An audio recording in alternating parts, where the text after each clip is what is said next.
धाकड़ खबर, बेखौफ जुबान, बेबाक अंदाज। धाकड़ खबर के न्यूज़ रूम में एक बार फिर से आपका स्वागत है। मैं अनीस अहमद खान। आज हमारे दोस्त अकरम साहब अपने आप पैर को डॉक्टर साहब के पास दिखाने गए, लिहाजा मुझे ही अकेले मोर्चा संभालना पड़ रहा है। गलतियां हो तो माफ़ कर देना। ये क्राइम की खबर है, क्राइम के वो एक्सपर्ट हैं, वो बड़े सिंपली और बड़े स्मूथली वो इन खबरों को पढ़ते हैं। मुझे थोड़ी सी मैं पॉलिटिकली जानता हूँ, मैंने पॉलिटिकली कवर किया है, इस वजह से मैं आपके सामने एक बात कहता हूँ कि जब जैसे जैसे चुनाव आते हैं और आजकल वैसे वैसे क्राइम बढ़ता है। ये एक फेनोमेना है कि क्राइम और चुनाव, जनरल चुनाव का बड़ा करीबी रिश्ता लगता है, हम पत्रकारों को भी लगता है और वैसे भी कर रचता है। इसके पहले भी एक अमेरिकन जो सांसद है वहाँ पे एक रिपोर्ट पेश की गई थी कि भारत में जो चुनाव आ रहे हैं वहाँ पर दंगे हो सकता है, कम्युनल राइट्स बढ़े। इसके लिए उन्होंने एक रिपोर्ट बनाई। वो हर कंट्री के हर स्टेट की, हर कंट्री की उन्होंने बनाते हैं एक रिपोर्ट को और जो पेश करते हैं उसमें ये उन्होंने वाजह किया था, इसको माना गया था कि हाँ, यहाँ पे जब चुनाव होंगे 2019 के जनरल इलेक्शन तो क्राइम बढ़ेगा। उसी सीरीज में अगर हम देखते हैं कि दिल्ली में अचानक स्पेशल सेल ने 52 सेमी ऑटोमेटिक पिस्तौल पकड़ी। बड़ी अच्छी पिस्तौल है, बिल्कुल ऑटोमेटिक लगती हैं, वो पिस्तौल पकड़ी हैं। वो जो डीसीपी स्पेशल सेल है संजीव कुमार यादव दिल्ली के, उनका कहना है कि ये दिल्ली में गड़बड़ फैलाने के लिए चुनाव के टाइम पे, चुनाव का जो लॉ एंड ऑर्डर है उसको, सिचुएशन को ख़राब करने के लिए लाई गई थी। इस बात की हम लोग जांच भी कर रहे हैं, लेकिन पुलिस का शक की सुई जो गई है उससे अंदाज़ा लगता है कि ये वाकई लाई गई हैं। और ये जो हथियार लाए गए हैं वो प्रोफेशनल्स के द्वारा 3 गैंग कह रहे हैं कि वो शामिल हैं। एक तो वो हैं जिन्होंने मैन्युफैक्चरिंग की है, वो प्रोफेशनल लोग हैं, वो मध्य प्रदेश के हैं। और 3 और गैंग हैं, वो लेके आ रहे थे इनको 52 पिस्तौलों को यहाँ बेचने के लिए ला रहे थे। अभी तक ये पता नहीं चला क्या इनसे चुनाव के टाइम पे गड़बड़ी फैलाने के लिए ला रहे थे। लेकिन जो पुलिस ने शक जाहिर किया वो यही शक जाहिर किया है कि जो लॉ एंड ऑर्डर को जो है डिस्टर्ब करने के लिए दिल्ली वो हथियार लाए जा रहे हैं।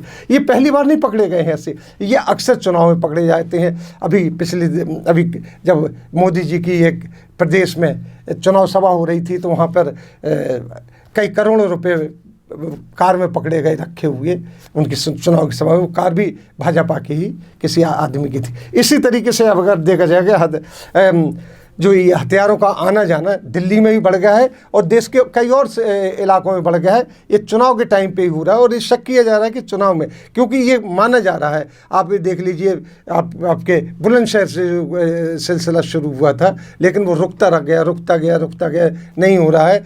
कई जगह यूपी के हम खबर देते रहे हैं कि वहाँ पर भी दंगा फैलाने की साजिश की गई। इस तरीके से गुजरात में भी, अहमदाबाद के पास भी ज़रा सी बात पर दंगा फैलाने की कोशिश की, लेकिन किसी न किसी तरीके से किसी एक ग्रुप के ठंडे रहने से ये दंगे नहीं हो पा रहे। इसके लिए जो अभी यूएनओ में रिपोर्ट पेश की गई है उसके द्वारा कि मुसलमान ज़्यादातर अपने आप को रोके हुए हैं, वो उत्तेजित नहीं हो रहे हैं, जिस वजह से दंगे रोके गए हैं। ये आज के इनकलाब अखबार के फ्रंट पेज की खबर है, आप यकीन देख लीजिए। उसमें यही कहा गया है कि एक तरफा फैलाने की कोशिश की जा रही है, लेकिन दूसरा ग्रुप जो है वो इस तरीके से उसके ऊपर इश्तियाल अंगेजी नहीं कर रहा है, एग्रेसिव नहीं हो रहा है। इसलिए अगर हम देखें तो हथियारों को दिल्ली लाने की ये खबर तो अभी हाल की है और डीसीपी यादव इसकी खोज कर रहे हैं कि कहीं ये इसके लिए न लाई गई हो कि यहाँ पे अमन व अमान की जो डिस्टर्बेंस किया जाए, क्योंकि बड़ा टेंस माहौल चलता है इस इलेक्शन टाइम पे। हमारे कुछ मोदी जी हैं बिल्कुल हिंदू व मुसलमान के ऊपर लगे हुए हैं कि पाकिस्तान छोड़ दिया उन्होंने, अब बिल्कुल हिंदुत्व की बात के हिंदुत्व को टेरर कह दिया है। अब भाई ये मुसलमानों ने तो टेररिस्टों ने कहा नहीं है, तो कोर्ट ने कहा है टेररिस्ट। ये तुम्हारे ही NIA ने उनको टेररिस्ट कहा है, किसी ने और नहीं कहा है, लेकिन वो कह रहे हैं कि हिंदुत्व को टेररिस्ट कह रहे हैं और हिंदू मुस्लिम ये इस तरीके से भड़काने की कोशिश की जा रही है। उसी सिलसिले में अगर देखें कि अभी लखनऊ में 4000 किलो विस्फोटक, 2700 कारतूस और सैकड़ों की तादाद में बम बरामद हुए थे। ये किस लिए बरामद हुए? ये पुलिस बरामद कर रही, इस इलेक्शन कमीशन ने अगर छापा मारा उसको पकड़ा, ये कौन बरामद कर रहा है, ये पैसे कौन बरामद कर रहा है, किस लिए आ रहे हैं पैसे, ये हथियार किस लिए आ रहे हैं, ये ज़रा सोचने की बात है। बहुत बड़ा क्वेश्चन मार्क लगा, प्रश्न है ये। अच्छी इसी तरीके से अगर देखें, अभी इसी सीरीज़ में देखें तो कानपुर में 2 जगह तमंचा बनाने की फैक्ट्री पकड़ी गई और उन्होंने कहा कि जो इलेक्शन के दिन आ रहे हैं तो इनकी मांग बढ़ गई है, डिमांड बढ़ गई है। 15 दिन में इलेक्शन के ज़माने में वो 80 पिस्तौलें वो अभी तक बेच चुके हैं।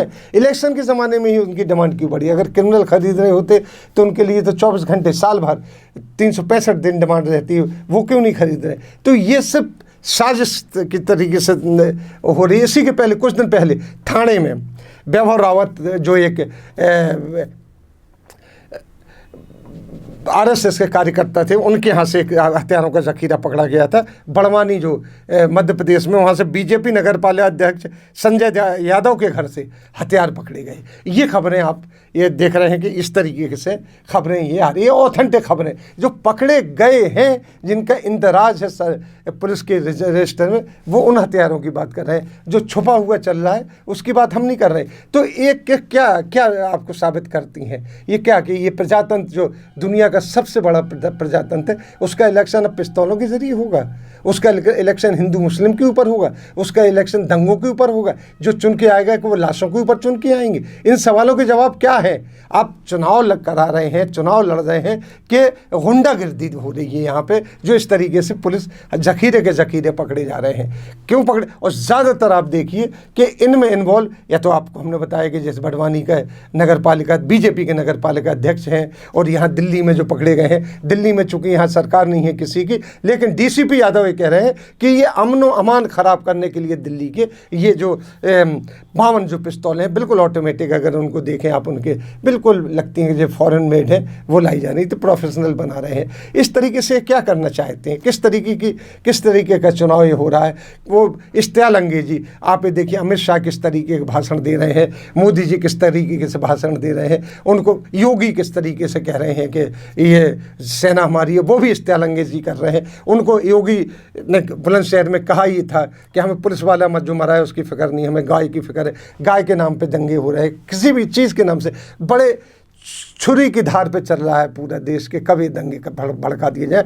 और हमारे भाजपा के जो नेता हैं वो इस बात पे पूरी कोशिश कर रहे हैं कि किसी न किसी तरीके से दंगे भड़क जाए। ये देखिए कि अगर आप इसके बरक्स आप जाइए कि जो दूसरी पार्टियों के मैनिफेस्टो आ रहे हैं, दूसरी पार्टी के लोग आ रहे हैं, तो वो किस तरीके की बातें कर रहे हैं, और जो सत्ता पक्ष है वो किस तरीके की बातें कर रहा है। ये देख के आपको अंदाज़ा हो जाएगा। वो इस तरीके से धड़ाधड़ जो हथियारों का जखीरा पकड़ा जाना है, जगह जगह पकड़ा जाना है, जिसके बारे में पुलिस ये क्लियर कह रही है कि ये लॉ एंड ऑर्डर डिस्टर्ब करने के लिए लगा। अगर दिल्ली राजधानी में दंगा हो जाए, लॉ एंड ऑर्डर डिस्टर्ब हो जाए, तो यहाँ पे इंटरनेशनल मीडिया होती है, इंटरनेशनल सेंटर होते हैं, यहाँ डिप्लोमेट्स रहते हैं, तो ये पूरी दुनिया में एक बदनामी जाएगी कि ये जो चुनाव हुए वो बंदूकों की जोर पे हुए है। ये बिल्कुल वो प्रिमिटिव दौर आ रहा है, जब बहुत प्रिमिटिव, जब सभ्यता नहीं थी, उस वक्त सम्राट को नहीं दोष गोसाई कहा जाता था, गोसाई ने खुद कहा है, और जो तलवारों के दम पे फैसला होता था, हमने उसका राज छीन लिया, उसने उसका राज छीन लिया,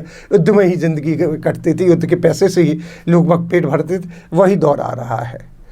इसको रोकना चाहिए, हमें जनता को इसको रोकना चाहिए। जहाँ कहीं भी ऐसी चीज़ दिखे उसके ऊपर हमें और आपको एक ठंडे दिमाग से लेना चाहिए, क्योंकि ये जो युद्ध है ये कोई अच्छी चीज़ नहीं है। ये युद्ध दिनों नहीं चलता है, ये जो दंगे हैं दिनों नहीं चलते, दिलों में फ़र्क डाल देते हैं, जो साल तक नहीं मिटते, वो घाव साल तक नहीं मिटते हैं।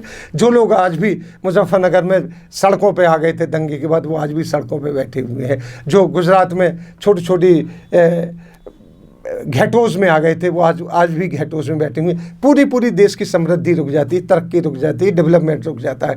अगर हमारे नेता नहीं सोच रहे इस चीज़ को, अगर हमारा जो सत्ता पक्ष है, विपक्ष इस चीज़ को नहीं सोच रहा है, तो कम से कम यहाँ की जनता को इसको सोचना चाहिए, हमें सोचना चाहिए, आपको सोचना चाहिए। धाकड़ खबर की ये खबर देने का मतलब ये नहीं है, हमारे ये खबर देने का मतलब ये भी है कि आप भी सावधान हो जाइए, आप भी बचे रहिए। क्या जहाँ कभी इश्तियाल अंगेजी, प्रोवोकेटिव या ये उकसाऊ भाषण हो रहा हो, उनको आप दबाइए, किसी तरीके से उन पर ध्यान न दीजिए। आप ये प्रजातंत्र है, ये 2019 का आप सरकार चुन रहे हैं, ये फैसला भविष्य कर रही है, भविष्य का फैसला हो रहा है, भारत के भविष्य का फैसला हो रहा है कि इसके बाद देश किस दिशा में जाएगा, कहाँ जाएगा देश, ये हमारे ये 2019 के चुनाव तय करेंगे। अगर आप इनके मैनिफेस्टो देखें किसी पार्टी के और किसी पार्टी की गतिविधि देखें तो पिछले 70 साल से बिल्कुल उलट हो रही है। कांग्रेस जो ज़्यादातर धनपतियों की तरफ जा रही थी तो आप देखिए कि उनके मैनिफेस्टो में गांव की तरफ मुड़ गई है। जो पार्टी जनता की बात करती हुई आई थी, भारतीय जनता पार्टी, वो एकदम से धनपतियों की तरफ मुड़ गई है।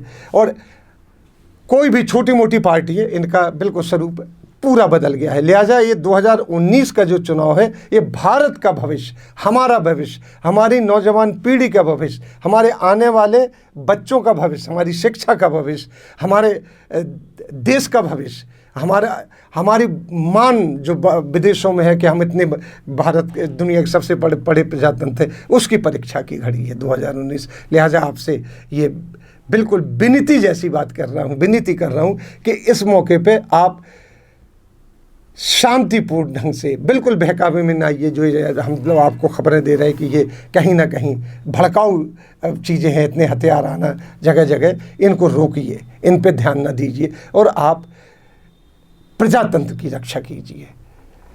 इसी के साथ हम आपसे जो ये हमारी कोशिश थी, झारखंड खबर की कोशिश थी कि आपको इन बातों से आगाही कराई जाती रहे, कि जिसमें आप अवेयर रहें कि देश में पर्दे के पीछे क्या घटित हो रहा है। इसी के साथ हम लेते हैं आपसे विदा, और आपसे उसी रिक्वेस्ट के साथ कि अगर आपको हमारा ये कार्यक्रम पसंद आ रहा होगा, छोटी छोटी खबरें हम लोग देते हैं, तो आप हमें सब्सक्राइब कीजिए, घंटी बजा के दबा के जो आपके बगल में दिखाई देती है, या आप फेसबुक पे हैं तो लाइक कीजिए और हमारी आर्थिक मदद कीजिए। धन्यवाद।